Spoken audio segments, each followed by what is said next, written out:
I've been playing video games my whole life. Spaceport takes great pride in the special people we choose to run our stores all across America. And you can be very proud to have been chosen as part of the team responsible for running your spaceport.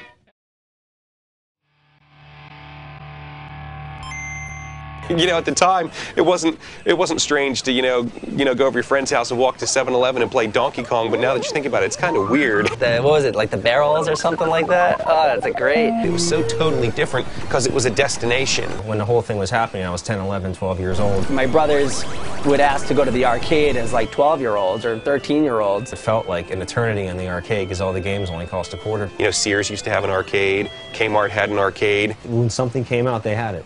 Normally, some of the big hitters are Asteroids, Pac-Man, Space Invaders. Those are, you know, part of some of the biggest games out there. When I would run out of quarters, I would walk around and stick my hand in where the change would come out and push the buttons, and you'd be surprised how many quarters you could find. Exactly. Check the coin slot, bang the coin door, and see if a coin would fall down. Look around if anybody dropped the quarter. Now, a free game for 25 cents was like a huge deal in '82. I'm sure I'm not the only person that did that. You know, you had that big surge in the early '80s, and then, you know, what was it? 3/4 or more were gone within a 2-year period.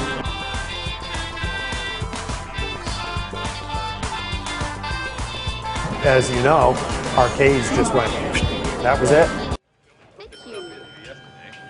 Thank you. I don't believe this town.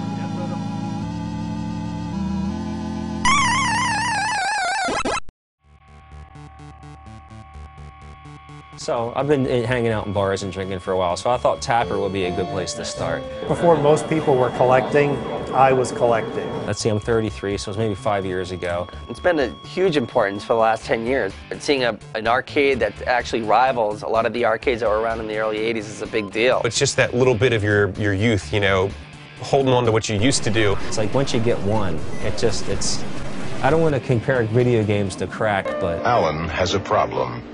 Like millions of American youngsters, he's hooked. Sorry.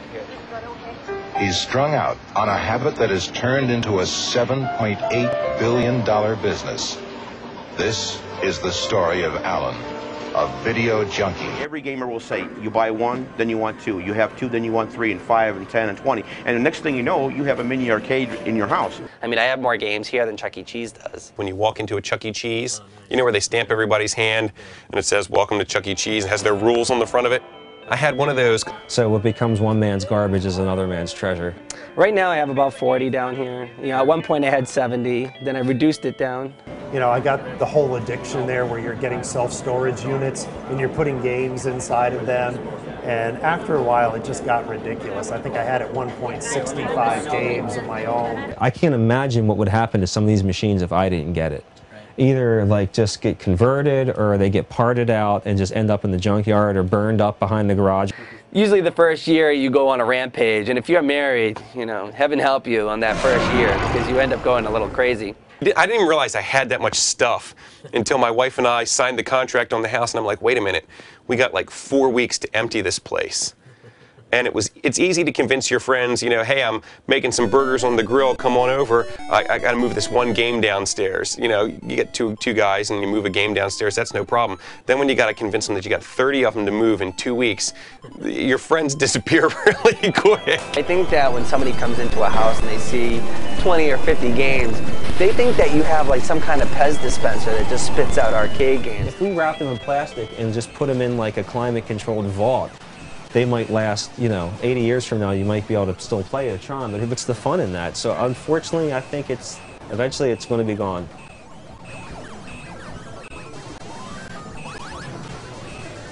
It'll be sad when we get to a point where they're so rare that the only ones you can see in a museum, but at least they'll be there for the appreciation factor. It's good that there are places like Videotopia, you know, that do preserve them, and you've got now what the Pinball Hall of Fame, but they're really meant to be played. No two people are alike, and no two cabinets are alike in the arcade world. They all have their own personality, their own appearance. It's a real good diversity. Our generation are definitely the ones who are collecting them. I would think that my kids would definitely, you know, at least keep a few of them. And keep it going that way. Warriors needed to defeat alien robots. I certainly don't believe that any of these games belong behind glass or shouldn't be getting played because there's, you know, they're playful in nature. So.